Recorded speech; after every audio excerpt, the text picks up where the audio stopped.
Murgesha ngel shtatzën pa dashje dhe çuditet. Nuk e di kush është babai. Të shumt janë polemikat që ka shkaktuar rasti një murgeshe në një provincë të vogël në Itali, e cila ka mësuar pak kohë më parë se është shtatzën. Ajo ka shkuar të bëjë një vizitë për shkak të dhimbjeve të forta në bark, kur ka mësuar lajmin që se priste. Gruaja besimtare në gjendje interesante, siç shkruan gazetari Giuseppe Romeo në Gazzetta del Sud, prej vitesh shërbente në një institut kolegjal. Gjatë javëve të fundit, ajo është paraqitur me dhimbje të forta dhe patologji të tjera, të cilat e kanë detyruar t'i drejtohet spitalit Sant'Angelo Mitrielo. Pasi ka bërë disa analiza, mjekët kanë zbuluar se murgesha ishte shtatzën në javët e para të ngjizjes së embrionit. Rasti është mbajtur fillimisht i izoluar dhe emri i murgeshës nuk është bërë i ditur.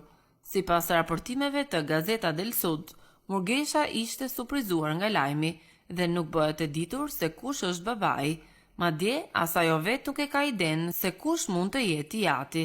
Rrethet kishtare kanë njoftuar se pasi të lindë, gruaja mund të braktisë urdhrin e murgeshës dhe të bëhet nën me kohë të plotë. Një rast analog ka ndodhur në zonën e Raguzës, ku një murgesh nga Madagaskari është në pritje të një fëmije. Mos harroni të bëni subscribe në kanalin ton në YouTube Jeto Shëndetshëm.